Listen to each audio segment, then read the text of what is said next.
Okay, so today's the Shade Shir's broadcast is sponsored by Dovi Menzelewski and family, the Ilu Nishvus Dovi's brother, Puri, I'm Baruch Ben Ruben. Chaim Baruch Ben Reuven, whose boy B'Yen Yorchad today. The Rebbeinu should give the Shalom Aliyah, and he should be able to be a Mel Shesher for the Menzelewski family, and for the DYLive community, and for all of Klal Yisrael. Amen. Amen. Okay, so let's see what the Gemara says. So yesterday we were discussing how braiding hair is considered binyan. And we brought the raya from the fact that the Torah, when the Rebbeinu Shalom dressed Chava's hair to prepare her to meet Adam, the word used was Vayiven Hashem Elokim Esetzela. And the Gemara tells us that he actually braided Chava's hair. And the Gemara also says that braids are called B'kar Chayam, are called Benisa. And therefore the chiyuv for braiding hair on Shabbos would be binyan. Tanya Reb Shimon ben Elazar Omer, Goideles, Kocheles, Upakeses, La'atzma Ptura, L'chaver Techayeves.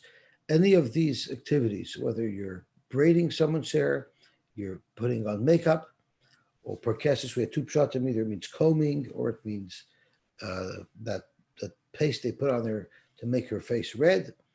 If she did it for herself, she'll be pater on Shabbos. But if she did it for somebody else, yechayiv. Why is that? This is something that all estheticians want us to know. And they say, la'atzma ptura, she'ein yechoyel livnei shafa. You can never do a good job on yourself. You should always hire an esthetician because they could do it better. Ve'in derech binyan ele isha lechaverta sheroyev ha'isa. You can only do a good job if you have somebody else do it. And only there would there be chiv deraisa. But if she did it for herself, although it's also to do, there wouldn't be a chiv deraisa.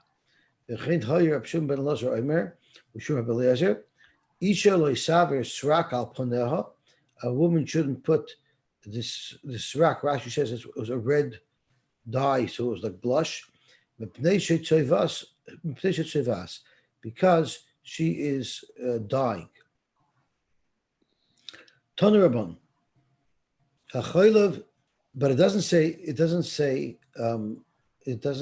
there's a chiyuv. It says l'shavir, which means it's also to do again because if someone does something on themselves, that's not the right way to do it, and therefore it's only also midrabon. Okay, now we're getting into a whole new subject. Tanurabon, if you milk an animal, and if you prepare cheese, Rashi says mechabetz is either maimid chalav v'keva. You need enzymes to cause the milk to curdle and turn into cheese. So these enzymes were in abundance in the stomach of a cow that was called a keva. So that when they wanted to get the cheese, the milk to start curdling into cheese, they would put it into their stomach, and that's how it would start to curdle. Of course, after the animal's dead, they took the stomach. It still had its chemical properties in it, even after the animal was killed, but it was used to make the cheese. Velinira, Rashi has a different shot. The mechabetz is oisikim in kli gemi. You make a receptacle, basket out of reeds. V'noisen akafi b'soichai. You take the already curdled cheese. It's wet still. You put it into this basket, and it acts as a strainer. Umehacholav shehein nisyuve. Mehacholav, which the article touches as whey, W-H-E-Y, Neutven drips out, and when it drips out, the cheese remains dried out, and that's how they make cheese. That was one of the cheese making processes. So mechabetz would not be allowed. Megabein means to make cheese, and Rashi says that what that means is, no, Rashi doesn't say it, the article says it. What that means is you take the different hardened chunks of cheese and you press them together to create one block of cheese. So krigoigris, the shear, like any other food, is a shear groigris. If you did that with a shear groigris, then there would be the chiyuv. So that's the first part of the brisa. The second part of the brisa changes subjects. We're no longer talking about cheese. Hamachabed, if you sweep your house, and in those days, the houses were regular sand or earth floors. So when you're sweeping, you're smoothing the floor out.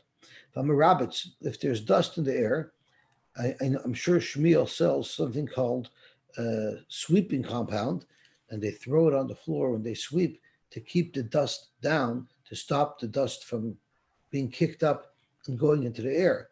So what they would do is they would throw water all over the floor, and by moistening the soil that was their floor, it would stop or reduce any sand from kicking up into the atmosphere. So it'll keep your air clean. And if someone removes honeycombs from the hive or takes honey out of the honeycombs, shogag b'Shabbos chayiv chatos. If this was done on Shabbos b'shogig, it's chayiv chatos. And the hazid b'yom tov loy karboim. Divrei Rabbi Eliezer. So Rabbi Eliezer is clearly saying all these things are asur midaraisa. And the Gemara is going to explain soon what Melacha deraisa are involved in these activities. Rashi just sticks in the Chayiv Chatos, the Kamei Mefarish Taima. Later on, the Gemara will tell us the Roy de Chalas Tvash Chayiv Mishum Toilish. Taking out the honey from the honeycomb is going to be considered toilish. And Mechabed Merabet Mishum Boine, and sweeping and causing the earth to stay down is Chayiv al Boine, because it's going to end up flattening out holes, and it will fill holes in if there's any holes in the floor of your house. That's what Rabbi Eliezer holds. With which Rashi teaches, Sai Shabbos and Sai Yom Tov, Eino Ela Mishum Shvus. It's only because of a derbanan.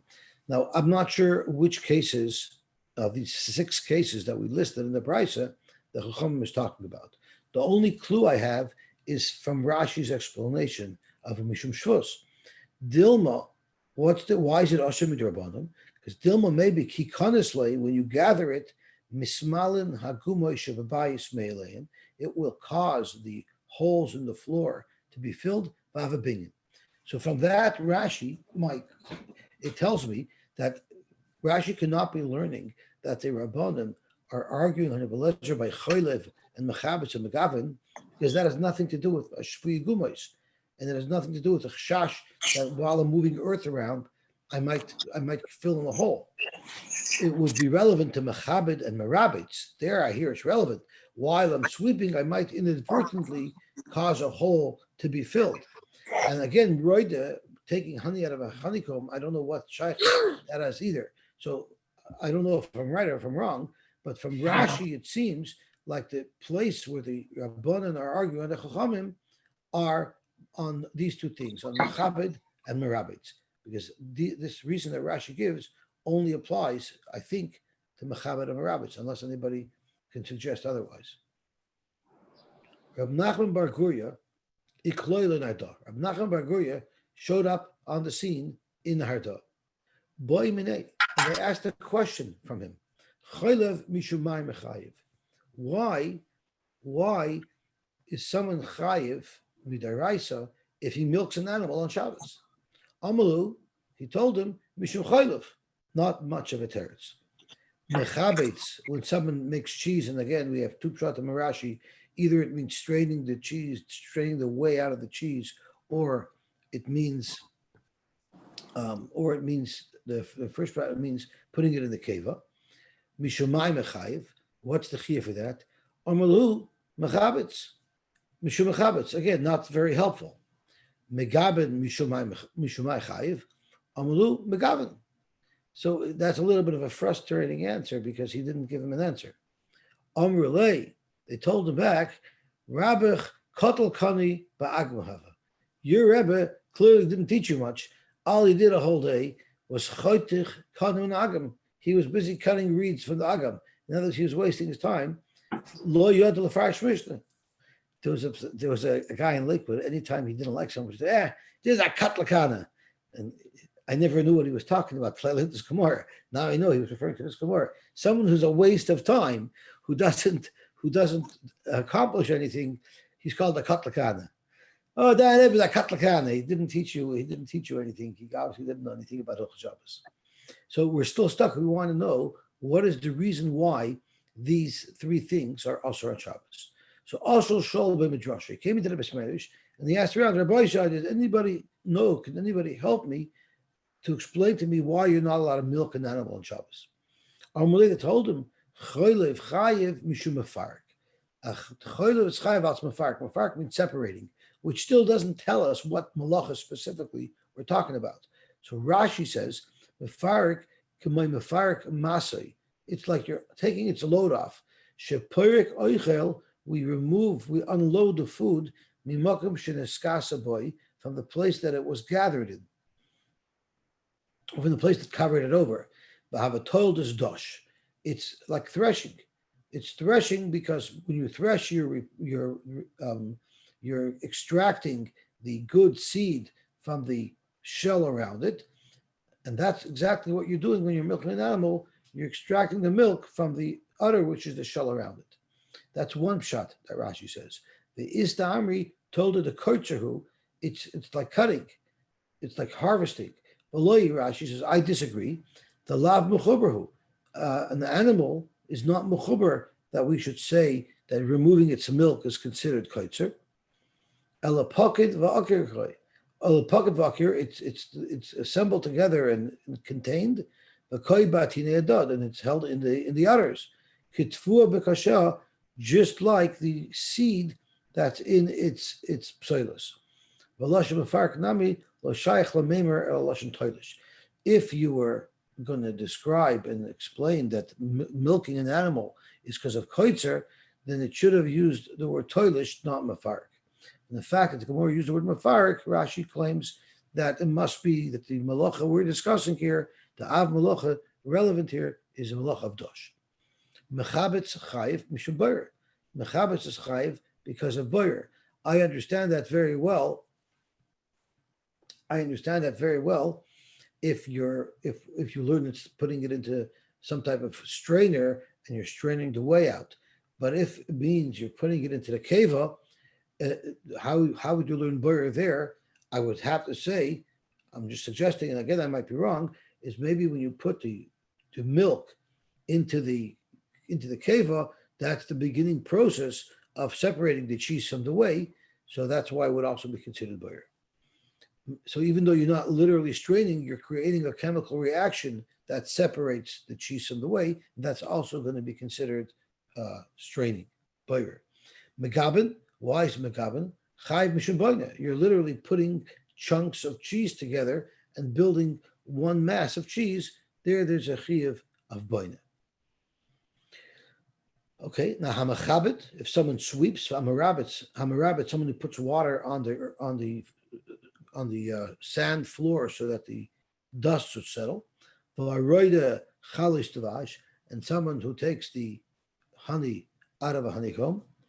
Shogag b'Shabbos, chayiv chatas. Hazed beyond the v'loy karbayim divrei Rabbi Eliezer. That is a deraisa. Amar Rabbi Eliezer. My time at Rabbi Eliezer. What is the explanation? Why would these things be considered a malacha deraisa? Dichsiv vayitpoil oisa biyaris advash. It's talking about Yonason. Yonason dipped his stick into a honeycomb to eat honey. It reminds me of a typical scene in Winnie the Pooh, where he sticks his hand in to get honey. So Yonason stuck his stick in the honeycomb to get honey. But yar means a forest. What does it mean, a forest of honey? It sounds like the game Candyland, but that wasn't the reality. Why would you consider dvash coming from a forest? It's telling us agav orcha halacha lemaisa. My yar, just like a forest. It's a malacha deraisa to tear anything off a forest, to tear a branch or fruit or a leaf off a tree. Af chalish dvash. So too, a honeycomb. If you extract honey from it on Shabbos, chayiv chatas shall be chayiv chatas.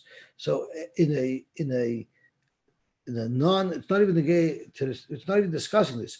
In the Lashon Hanavi, where it's describing something that Yonason did, it's throwing off an important yediyah to us, telling us that there's a problem with taking devash out of a honeycomb on Shabbos because it's considered like toilish. That's how every word in the Navi we can extract halacha l'maisa from, and the Navi is selecting words to teach us halachas. See, I understand that the pshat in that, it wasn't even honey from a bee. It was honey from figs or dates. There was in a large orchard, and they overflowed, and they were like, it was like flowing lava down a hill. And he just stuck his sword into the ground where it was flowing. So it wasn't even into a honeycomb. It was honeycomb are made by bees. This is the dvash from dates and figs that really overflowed. I don't know the Navi there. I'll have to take your word for it. So then it's mamish a drasha. Let's see what it says. What does it say over here by 11? It's saying it's Yonyason dipped his staff in some honey and ate it. So you're saying over there it wasn't even referring to dvash devarim. Over there it was dvash tomorrow. The Yara is because it was full. The whole landscape was full of flowing honey from the dates or figs. Okay, so it's a mamish drush over here. Yeah, because we're actually learning a halacha from Yaris Tavash, which is talking about honey from dates, and we're teaching a halacha lagabi the honey of a bee. Okay, so it's a big chiddush. Zogt, thank you very much. Okay, Zogt hele gemor weiter. Amemar shora zilcha b'mechuza. So Rashi says he allowed people to rabbi tzabayis. He allowed people to sweep their homes, but Rashi says b'ritzbas avonim hoysa b'chol. They were a lot more developed. They weren't primitive, and they lived in homes that had hard stone floors that were not muddy, and therefore they were allowed to sweep those floors because there was no likelihood that they would end up smoothing out a hole because the floor was hard and wouldn't have that problem. Amari said, "Time in my Amar Abanon that you're not allowed to sweep is dilma asri lashviye gumais. Hacha, when we're talking about a stone floor, leka gumais, there are no gumais, and therefore there's no concern." Rabba Tusva, the Bach changes it from Rava to Rabba. Rabba Tusva, Ashkeche Ravina, the Komet Star Mehavla. He saw Ravina was sitting in his house and he was choking from the dust in the air. For Amrullah Markashisha Bered Rava, some say it was Markashisha, the son of Rava, who was Ashkeche Rav Ashi, the Komet Star Mehavla. Amrullah, he says, I don't understand. Why don't you fix this problem? Leisover Mar, Lahada Tanya, do you not hold of the brisa that says, Haroitza Laravis is Beisai, Bishabas, if you want to clear the air, you want to get the dust to settle out of the air in your house on Shabbos, you're not allowed to be Marabas, we learned. It's a Shraila of a Shviya Gumois, but you can do it in a backhanded type of way. What you do is, maybe a reva molimaim, you're allowed to bring a basin full of water as if to wash your hands. V'roichitz panav b'zovasu, wash your face at this corner of the house, yod of his hands at the other corner of the house, raglav b'zovasu, so you're allowed to wash hands and pour the water right on the floor of your house. That's not a problem. So why don't you just wash all over the place? Normally you'll wash in one place, wash all over the place. That'll have the effect of making the floor wet, and that will save you. That'll cause the dust to settle. He told him, you know what? That's a great idea. I never thought of that.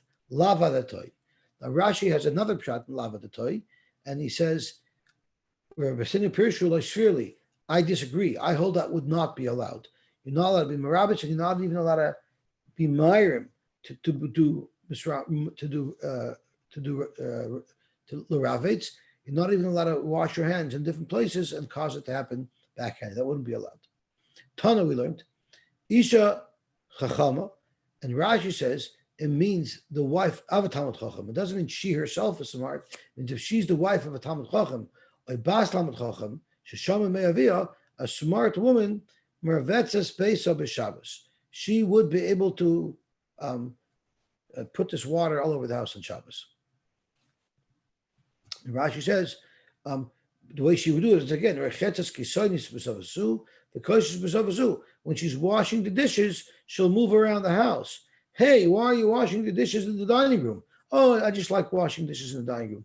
This way she could cause the floor to be wet and stop the dust from being in the air. But either the tefillah and Reb Shimon, this is a very, very important punchline nowadays that we pass like Reb Shimon. So the Gemara is clearly and unequivocally stating that we pass like Reb Shimon. Shari afilu lechatchila, you're allowed to pour water on the floor. So let's see what Rashi says. Reb Shimon the davar she'ein mischaven mutter. If you do a malacha, but that's not the intent of your malacha, avad, it's going to be mutter. So therefore, you're allowed to be merabitz lechatchila.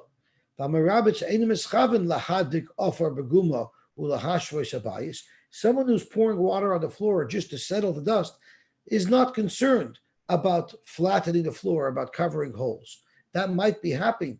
That might be occurring as he's doing this harmerabitz, but that's not what his intention is.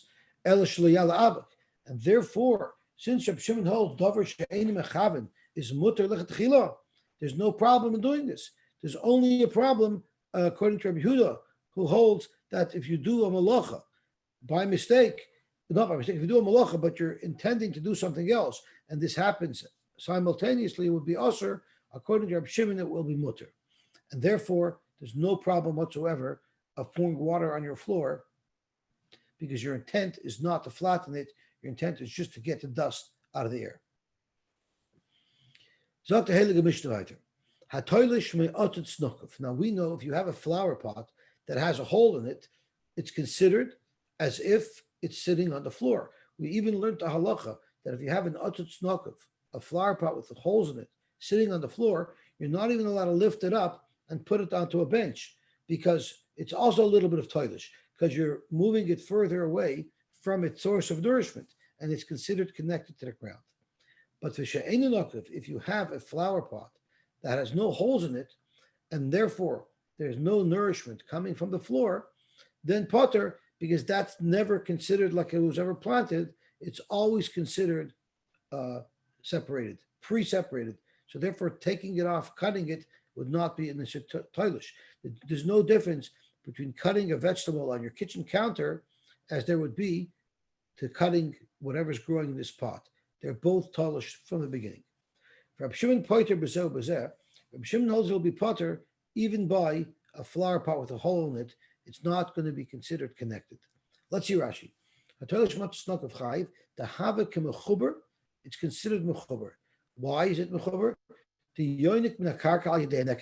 Because it nourishes, it gets nourishment. It's called Wi-Fi nourishment. Because even though it's not directly planted in the ground, it's up in the air, but it still is able to extract nourishment from the karka. Shemariach lachluchas hakarka. It breathes in the moisture from the earth. So somehow it's able to suck up minerals or whatever nourishment it needs through the hole. Not only if the hole is at the bottom of the pot, even if the hole is at the side of the pot, it will still have that same effect. Rashi learns this from a Gemara that we're going to learn later. That's how Rashi figures out. That's where Rashi's raya is, that even if the hole is at the side of the pot. Lest we get confused, I want to make something very clear, that this is not only about Yanika. There's halacha involved here as well. In other words, it's not shot if it's yonik, it's going to be considered mechuber. And if it's not yonik, it's going to be tolish. And the proof is in the pudding. Then how could there be a machlokes? Is there going to be a machlokes if it's yonik or not? The machlokes is does this flower pot create a status of separation from the ground? And we say it's in the pot, which is mobile, not in the ground, or not.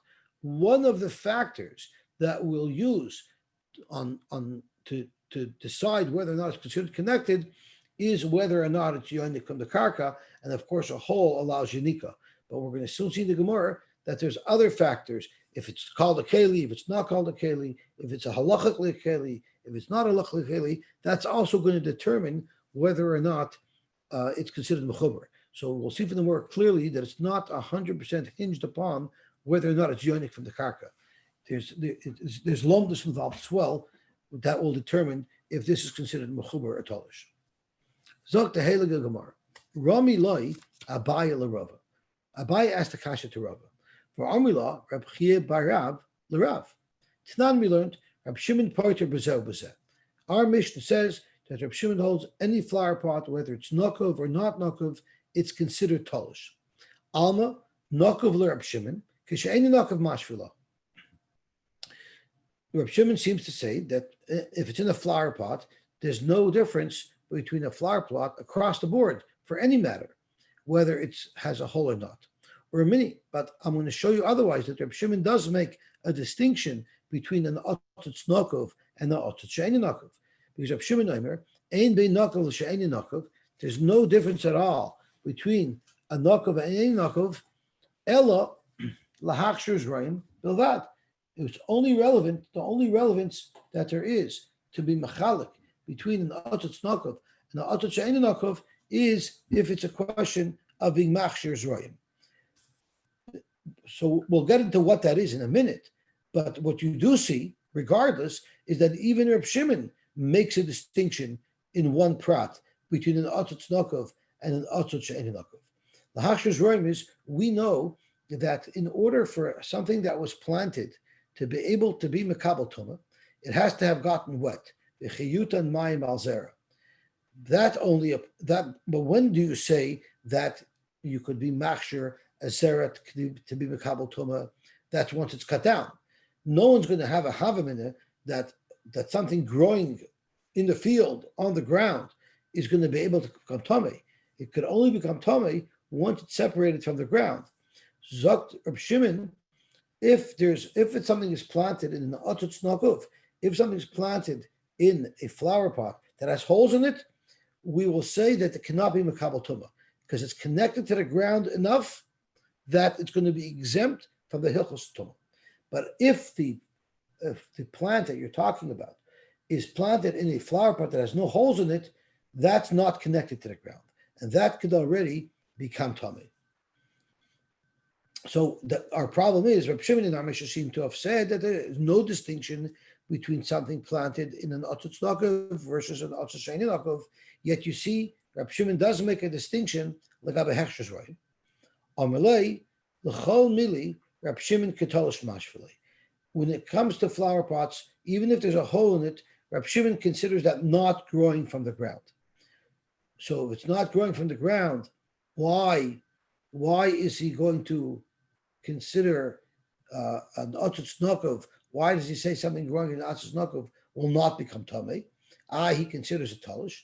The teretz is the shiny le'inyan tuma ta Torah ripsa ta higher etzel zrayim. The Torah, through an extra word, is telling us that the zrayim, growing things, are less susceptible to tumah. So the Torah is telling us that you might think with normal things it should be tummy, but there's a special limud that something that you would assume would be tummy otherwise is tahar. And where's that limud from? When the pasuk discusses tumas royim, and that means anything that was once upon a time growing, it says al kol zera zerua. This is a halacha of tumah for anything that's planted. And then the Torah sticks in extra words, asher yizareya, which is really redundant. From the redundancy, you see that the Torah is trying to limit kabbalas tumah on plants, and therefore, if it's an otutz nokov, even though Reb Shimon considers it not growing from the ground, but from this extra asher yizareya, we learn that little connection between the flower pot and the ground, because it's not nokov, that's enough to say that this plant will not be makabel tumah until it's completely severed. This old elderly gentleman had a shaila that he posed to Reb Zera. And this was a shaila. Shirish keneged nekev mali amar Reb Shimon. Now Reb Shimon said that even if it's in a flower pot, even if there's a hole in it, it doesn't matter. It's considered tolish like in Shabbos. Meaning, if you cut flowers growing in a flower pot, If you cut it on Shabbos, there's no problem whatsoever. It was always considered tolish. Well, what happens if the root of the plant that's in that flower pot is visible at the hole? So it's not, you don't see earth when you look at those holes, you actually see the root. So now there's no mafsik. It's not like there's earth in the way that it has to draw nourishment through the earth in the pot, through the air from the ground. Rather, the root itself is right there at the hole. So the root itself is exposed to the environment right there at the hole. Maybe that creates a bigger connection. Maybe Reb Shimon would say that that would be usher to cut on Shabbos. So Rashi says, Mali Omer Reb Shimon, mi moida, maybe he would agree to ha b'mechuberhu hai shorish. That would be considered mechuber since the root is right away exposed to the air. And therefore, v'tol shulei b'Shabbos mechayiv. Maybe Reb Shimon would be moida that if you cut down a plant that had its roots right there at the hole of the flower pot, maybe there Reb Shimon would be mechayiv. That's what this gentleman wanted to know from Reb Zera. So what did he answer? Ishtik Reb Zera did not answer the old man. He didn't answer, which would indicate that he didn't know the answer. So he didn't answer.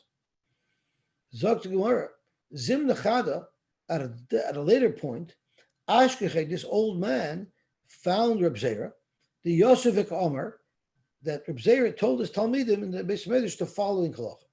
He said, Umoidi Reb Shimon, even though Reb Shimon holds that it's considered tolish if it's in a flower pot, but Reb Shimon is agreeable, Shemnikav b'chtei tarosoi, if this flower pot had such a big hole in it that if the keli was tamei, the hole would have rendered the keli tahar. And there's a lot of halachas in Maseches Kelim about how badly damaged a keli has to be before it loses its status as a keli to take off its status of tumah. But if the keli that's holding this plant has such a big hole in it that it would render it tahar in the case of tumah, Reb Shimon would be moida that that's considered mechuber l'karka. So Reb Shimon holds normally any flower pot, even with a small hole, is not considered mechuber l'karka. It's considered tolush. But if it was a huge hole, then he would agree. So the old man got a little frustrated. Amalei, I don't understand. Hashta shorish keneged nekev. I asked you a case where it should surely be more likely to say that it's mechuber. Sure, I didn't ask you about a case where the pot was broken, but the root is right at the hole exposed to the environment. And I asked you that question, and you didn't answer me. So, even if there's a hole, a big hole in the flower pot, but there's no roots that are directly exposed to the air. And you said, without reservation, that would be considered mechuber. So in my case, for sure, it should be considered mechuber. So why didn't you answer my question? Amar Abaye said, the itmer laha, the Reb Zera, if you want to understand what Reb Zera said, to avoid this attack or this question from the Husaba, hachi hu de itmer. This is how you should learn. That it's talking about a completely different subject. Umoidi Reb Shimon, shamnikav lamata miravias. All Reb Shimon meant to say is that it's not enough that this keli should just have a hole in it. The hole has to be so low along the side of the wall of the pot that the pot could no longer contain a refius. Let's see what that means. Zok Rashi. Shamnika va'otis b'chtei tarosai. You have an otis. I'm sorry, this was a little earlier. This is going on to Friedrich. Well, we'll do it anyway. Shamnika va'otis b'chtei tarosai. Shimon is moida that if there's a hole in this keli enough that it would render it tar, V'shem nitma, had this keli been tar, nitar b'shvirazu, it would have become tar from the fact that it has this hole. And what is the size of this hole, which we're going to see in the Gemara soon? Behind the eyes, a kli cheres that has a hole in it big enough that it cannot contain olives, that would render this kli no longer a kli, and therefore it would become tar. If you have a kli cheres that's designed to hold food, shi'urei kesesim, you're mashayir it that if the hole in it is can allow olives to fall out, that would render this keli useless and therefore tahar. Moed Rab Shimon Baha, and in this case is where Rab Shimon is moed the choshev mekuber. If you have a flower pot with a hole the size of a zayis, then anything in that flower pot would be considered mechuber l'karka. Kol hazroim shebesoichai the sula have a kli. We don't consider it a kli. So this is what I was referring to when I said in the Mishnah, it's not all about whether it's unique or not. If it's also relevant if it has a status of a kli. And Reb Shimon's saying is if something is in a flower pot that doesn't have the legal status of a kli, that also makes it like it's mechuber l'karka. So it's not just science, there's lomdus involved as well. So the elderly gentleman asked Reb Zera, Nika v'chtei tairas mevai, the havelon l'spuke be'bahanach, the lav keneged nekev. If there's a very big hole in this flower pot and there are roots that are not exposed to the environment, you were saying that in fact those would be considered mechuber. Vat pashtas lahu, and you said with a definite surety, the chulu mechuber, it's all mechuber, even though there's no exposed roots, it's just contained in the earth clump that was in this keli. So therefore, Abai wants to explain what Reb Zera meant. The Reb Zera, the Moed Reb Shimon b'shum nekev hachihu de'itmar. This is what he meant. Shem nikav l'matem meravius. If the hole in this flower pot on the side of it was so low down along the walls that below the hole the keli can no longer contain a revius, she'enei machzik revius min nekev l'mata, the bottom hachilav kleyu. Once the hole is so low down, it's not considered a keli at all. How does that answer the Ahud Sabba's kasha? I'm not sure. I'm actually thinking about it as we're talking. I'm thinking about it. I think the article explained it, but I forgot what I saw. So let's look at that and let's see what it says. Here he explains it. I think he explains it over here.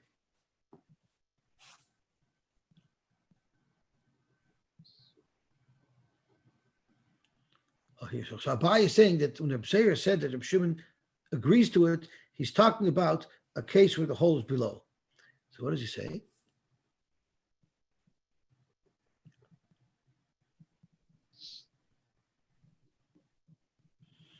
So that's what he says. Right? He brings down from the Chazon Ish that it's a combination of things. It's a combination of things. In other words, the fact that it's yoinik together with the fact that the keli totally loses its shem keli, that's what says that it's mechuber. So he's saying in your case where the keli was still halachically a keli, it's just that the roots were exposed to the environment. There he wasn't sure because it still had a halachic status of keli. So you Ahusaba were only considering the fact that it could be yoinik and the fact that so therefore in your mind the fact that the root is exposed to the environment is for sure more yoinik than the broken keli where the roots are still contained within the earth clump. But there's lumdus involved. Now that there's lumdus involved, it also has to do with whether or not there's a status of a keli. Therefore, it makes sense to say why Reb Zera was sure when it was nikav lamata miravius because it loses status of a keli, and that also contributes. It's also a contributing factor that we should say that it's considered mechuber. That's how the Chazon Ish explains Rashi. Now we're getting into straight Hilchas Kelim from Maseches Kelim. There's 5 levels of damage that a klicheres can sustain that will create 5 different halachic differences. So the first one is nikav kamotzi mashka. The smallest hole, the smallest pinhole that a klicheres can have is a hole that slowly there'd be a drip of liquid leaving this cheres. That hole makes a difference. What difference does it make? Tar milatame gistero. Now we already stated quite clearly that in order for a klicheres to lose its status of a keli and become tar is a hole kamotzi zeisim. So a regular keli that had a hole in it that was going drip, that keli is still a keli, it still retains its tumah. But the halach is if you have a broken piece of klicheres, if you decide to use it to put underneath a leaky keli, so if you have a keli that's leaking and you put a tray underneath it anything dripping, that little piece of broken clay will catch. However, what if that piece of broken clay gets a hole in it and it's dripping out a little bit? That completely demolishes that gistra and it's useless. If a keli that's dripping, we don't say is useless. We say you can put it into a tray. So why did you say the same thing with this gistra? It has a little hole in it. It's dripping a little. So put it under another tray. And the Gemara will tell us in Amud Aleph is that you'll bring a tray to put under a keli to capture a drip, but you're not going to pick a tray to put it under another tray that has a drip. Once a tray is dripping, its whole purpose was to catch the drip of a real keli. Therefore, once the tray starts to drip, we throw it out. Now it's useless. So the hole, a pinhole that will allow a drip out of a keli, that will render a gistra as useless, and therefore the gistra, which until now might have been mekabel tumah, will no longer be mekabel tumah. So that's the first level. Yes, can you explain? I'm not sure what does the gistra have to do with keli? A gistra is a broken piece of cheres. Really, that's garbage. What are you supposed to do with it? Right. But in those days, they didn't throw anything out. Right. So if they had a gistra, what they would do with it is, let's say they had a keli that had a little hole in it that was dripping out little by little. Right. They wouldn't think of throwing that out. What they would do is they would take a broken gistra and they would put it underneath the cup. So even though the cup is dripping, it catches. But if that's dripping, you might say, well, the same way you retain the keli and you put a tray underneath it, retain this broken shard and put another tray underneath it. That's already too much. No one's going to say the gistra if it's dripping. One step down. So, exactly. But a keli, we say it's still a keli, but the gistra we say it's not a keli. That's right. In other words, so the way it works is if you had a keli that had a hole in Kamacha's eyes, it's ois keli. But if you say, you know what, it's ois keli, but I can still use it as a tray underneath another keli that just has a small drip. So now you've given this broken keli the status of a gistra, and it's still makabel tumah. But when that gistra starts to drip, that's you're for sure going to throw out. And they couldn't figure out a way. They couldn't figure out another use for the gistra, like to hold some butter or something. You sound like one of these leftist kids today who are saying, "You old people, you don't recycle." They recycled so much in those days. Why you're giving them a hard time? Now I'm just joking about that. So you're asking me, there's other uses for hard things. But vice the choice that people didn't use it for that. I guess people wouldn't use a gistra for butter or for hard. Well, you can ask, how about a remind, right? There are things that a gistra can hold. So once something is a real keli and it's not just a broken shard, yeah, maybe then they would use it for butter. But if it was just a broken piece of cheres, nobody would use that, I guess, to hold butter in. I mean, that's how Chazal must have assessed the situation back then.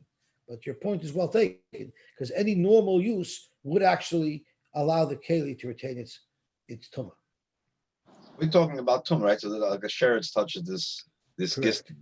So Lamaisa, if it's in his garage in a drawer waiting to be used for the next time he needs some broken piece of shard, then he's saved it. It becomes a keli, and then it's. Right, but that's right. But so what the Mishnayos and the Kalim are telling us is what people would do and what people wouldn't do.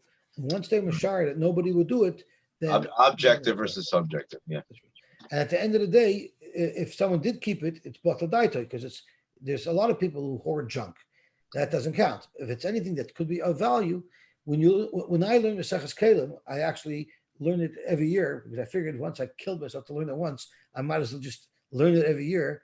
For David Kleiner's, for the Zion Adersium, the thing that jumps out at me most from Maseches Kalim is that they didn't throw anything out in those days. Anything that broke, they found some way to repurpose. We live today in a disposable generation. If it's not perfect, it gets thrown out. In those days, it was unheard of to throw anything out. It's pretty amazing. I'm just thinking maybe in order to answer my problem that even though this shard is useful for something that's hard, if a guy is going to start having shards and he puts them away, so because he could use them for something, he wouldn't put away the shard if he could only use it for something specific. That's already too much. It could only be used for this specific use, that's already, you know, I got too many shards already, and it's only for some specific use. If it was able for hard and for something that could drip, something soft like water, then I'll start saving it. But if it's only something that's unique, if it's only useful for a unique case, I'm already starting to throw it out. I got 7 of these already, or something like that. Could be. I mean, could be these are all things that went into the cheshbon when Chazal was making those assessments. That's what someone would keep. Okay, gewaltig. So that's the first thing. So the first midah is nikev kamochi mashka. If it has a drip, it's tar milatame gistra. It's tar from its status of a gistra. However, v'adayin kliu lakadish boy mechatos. It still has the full status of a keli. So if you had not a gistra, if you had a full keli that had a tiny hole in it that was drip, that's considered a keli. You could even use it to prepare the ashes for the paraduma, where it says in the Satan Mayim Chaim El Keli, it has the first status, as the full status of a keli. Now, mechatos isn't our shaila. We're talking about a cheres becoming tummy or not, but the Mishnah is trying to drive home a point that it has the full halachic status of a keli, even though it has a drip. Now, how about nikav kakonish mashka?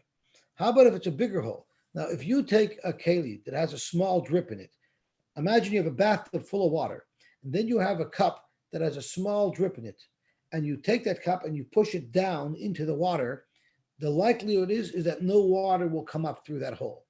It takes a much smaller hole to allow water to drip out than to allow water to come in. So again, if you take a keli that has a small drip and you push it down into a bathtub of water, water will likely not come in through that hole on the bottom. That would require a bigger size hole. So the halacha is that nikav kakodesh mashka, if the hole is a little bit bigger, and now if you push this keli into the water, water will actually come up through that hole into the keli, that's a little bit bigger, then it's tahar milakadosh by mechatos. Now it loses its status of a keli, and you're no longer allowed to use it to prepare the mechatos for the paraduma. However, v'adayin klihu lahachshir bo yizroyim. It still will have a status of a keli, lagabi hechshir zroyim, and Rashi tells us that means shemashiva alamayim. If you push it on the water, nichnas b'soichai, water will come into it. It's a bigger keli, so you can no longer use it for preparing the mechatos, but it's for hechshir zroyim good, which means if it's an otzutz nokov, and this is really where it's relevant to us, if we have a flower pot and you've planted in such a pot that water can get into it, therefore it's the Indian hechshir zroyim has ruim b'soichai tichatlushin. We'll say they have a status of tolish. Va'afilu l'Rabbanan, even according to Rabbanan, she'ein nekev zeh royu la'riach lachluchas hachaka. So it's still a keli in hechshir zroyim, meaning it's still considered an otzutz she'einay nokov. Therefore, if it's einay nokov, anything growing in it is considered tolish, and therefore anything in it could become tummy. How about if it's kesherish cotton? Now it's even a larger hole. It's the hole of a small root. Then tar milahachshir b'yizroyim. Now this keli is considered an otzutz nokov. It nourishes from the karka, and therefore anything in it would be considered mechuber, and therefore anything in it would not be able to become tummy. But v'adayin klihu lakabel boy zaysim. It's still a keli because it can contain zaysim, meaning it's still makabel tumah. If a klisheretz went inside it, it would be tummy because it didn't lose its status of a keli for tumah as long as it can still contain olives. How about nikav kamoitz zaysim? What if the hole in it is so big that the keli can no longer accept olives? Then tar milakabel by zaysim, but v'adayin klihu lakabel by rimonim. It's still a keli lakabel by rimonim. And Rashi teaches us that by default, any keli that can no longer hold zaysim, it's not tamei anymore. It's ois keli. However, what if I consciously purpose this keli to hold rimonim? So by default, a keli is not designed to hold Rimonim. It's designed to carry Zaysim, and if the hole is big enough to allow Zaysim to escape, this is no longer a keli. But what if you decided on my own, I don't need this for Zaysim anymore, now I'm going to use this for Rimonim. So now I've repurposed that keli, then that keli would retain status as a keli, but only because you had a conscious decision to use it for Rimonim, and therefore it's makabel tum again. But if it's nikav kamoitzi Rimonim, once the holes in this keli are such gaping big holes that it cannot even hold Rimonim, tor miklum. You don't say I'm going to use it to hold pineapples. Rimonim is the cutoff. Any hole bigger than Rimonim renders a keli possible, not a keli. The only thing you can use this keli for now, if you wanted to repurpose it, would be as a gistera, which is what we started the Mishnah with, and that's only if there's no pinholes in it. Now, there's one more level. In Hilkiv Tzamid Posel, we know the halacha is that if you have a kli cheres and it goes into an oil mace, we say that the kli cheres, everything in the kli cheres, including the kli cheres, becomes tamei. But if the cover was sealed on this kli cheres, that sealed cover protects it from getting tumah. Now, here you have a keli that has a gaping hole in the side. It's 3-4 inches in diameter because a rimoin can escape out of it. Nevertheless, if its cover was sealed with a tzamid posel and then went into an oil mace, it would not become tummy. Why not? Because the only place where tumah can enter a kli cheres is through its opening, and if that opening is sealed, even though there's holes elsewhere, the tumah would not enter. That's a chiddush. Let's see Rashi inside. Tumah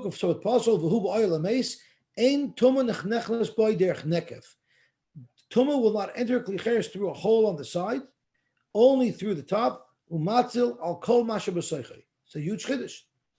Ad sheyifchas ruboy.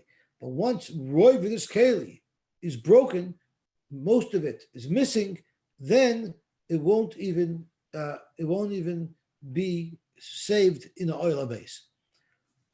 Amar Basi, Shamati, I heard that kli cheres shiurei kimoitzi riman. I heard that the shear to be matar kli cheres is if the hole is big enough to allow a riman to escape.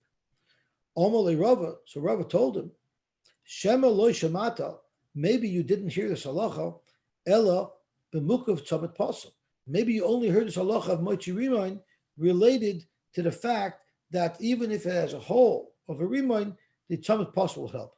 In fact, how can you say that? Rava Huda Amar mukav tzamid pasel achiv chesruboy. Rava just told us, this is Rava talking, and Rava just told us that even if a keli has a hole in it, the size of a riman, a tzamid pasel will still help. So how could Rava suggest over here that a hole the size of a riman would not allow it to be saved from a tzamid pasel?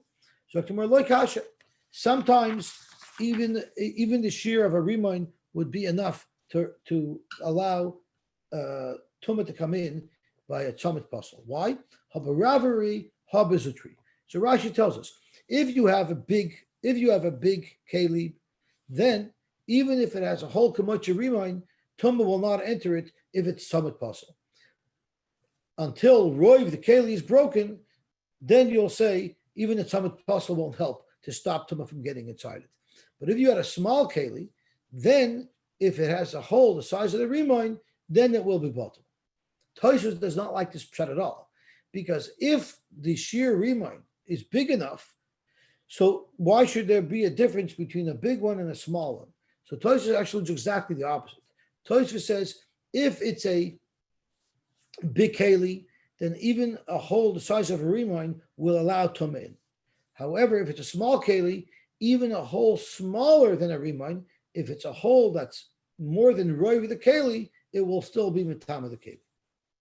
Amar Bashi, Shonin, we learned a brisa that discusses the halachas of kli cheres, and one of the halachas is kli cheres shiurei b'kodesh mashka. The kli cheres, its shear, the first shear is kodesh mashka, which, like our brisa said earlier, kodesh mashka makes it ois keli lagabe. See where it says over here. kanyas mashka Torah melakalis by mechatos. That makes it that you can no longer use it to prepare the water of a paraduma. So it says here, klicher shur because mashka, v'loy amr moitzi mashka, and this shear of drip, that water could drip out of it, ela le'inin gister abulfad. The only relevance of a small hole that only allows liquid to drip out of it is lagabi making a gistra useless, just like we discussed on home days. My time, and what's the reason? What's the reason why a gistra loses its status of a gistra if it has a small drip? A keli doesn't lose its status of a keli if it has a small drip. So why should a gistra lose its status as a gistra if it has a small drip? Nobody would ever suggest, let's bring another tray to put under this tray. You'll just throw out the tray that has a hole in it. Omar Ula, pligi b'trei amaroi b'marava. There was actually a machloikis about these categories between two amarot and marava. Rabbi Yosy bar Avin, Rabbi Yosy bar Zavda. Chad Omar kamoitzi ribon. One said that the shear is kamoitzi ribon. The Chad Omar kishorish cotton, and the other man Omar said that it's kishorish cotton. So the shaila is lagabe what Allah Rashi says lagabe hechshers roim. At what point is the hole in the pot big enough to say that this is considered tolish, and since it's considered tolish, it will be able to be mekabel tuma. So one mandaber says kemoitzi rimoin, the chad omer kishorish cotton. Now on Amud Beis, the brayso we learned told us it's Rava. On Amud Beis, we learned from Rava in the 5 levels that Rava listed off. Rava said that if it's kishorish cotton, at that point it's considered tolish and it will be mekabel tuma.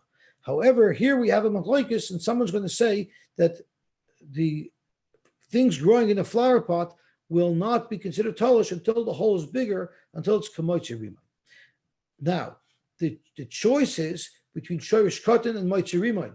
But if you remember, there was a shear in between the two, and that was kamoitzi zeisim.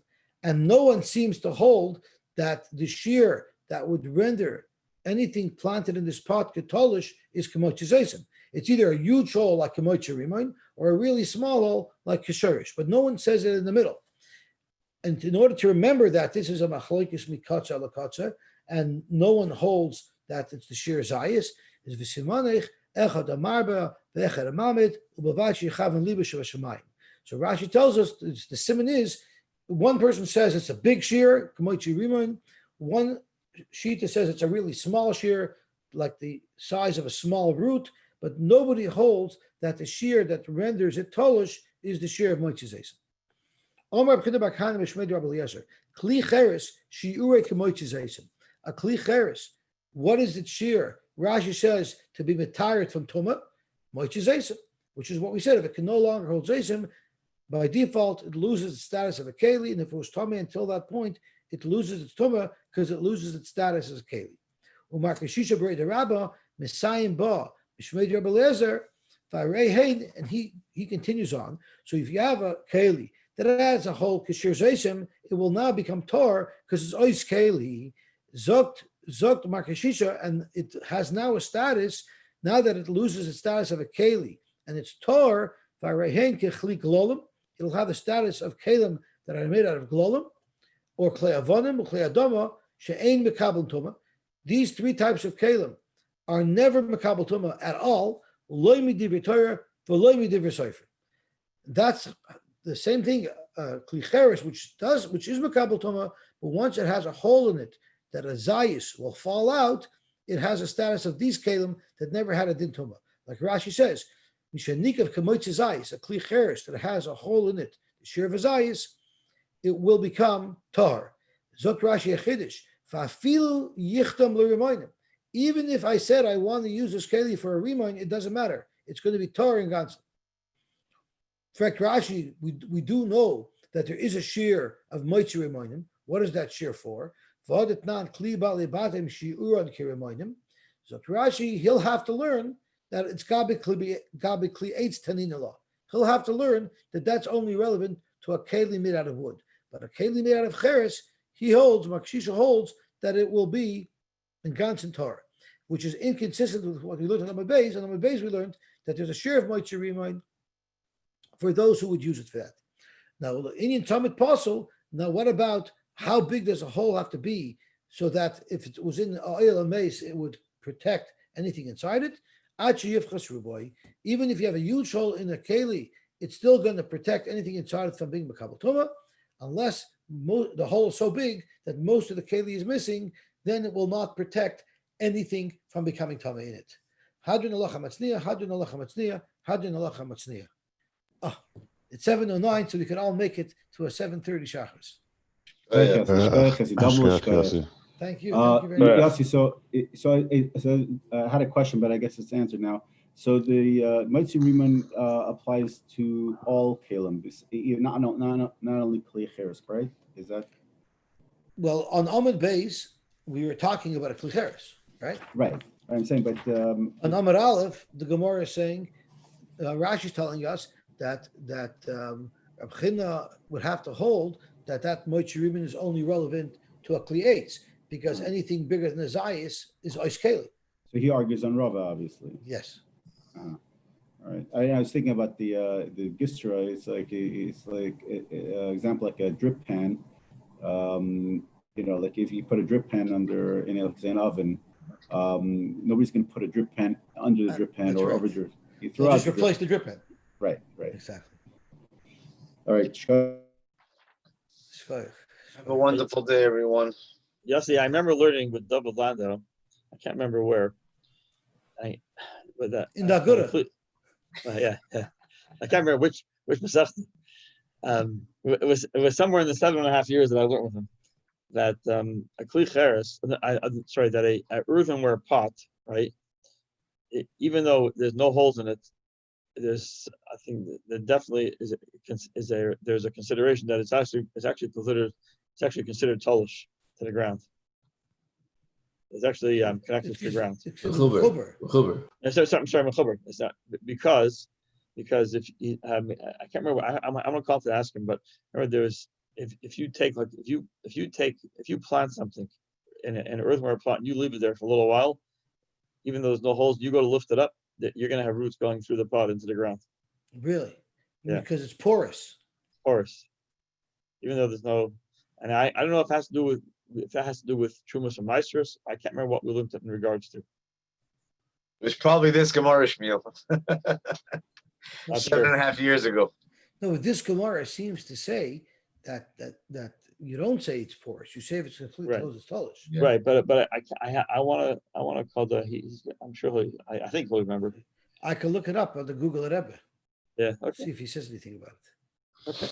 Okay. Shkoyach. Go ahead, guys. Shkoyach. Have a good day. You too.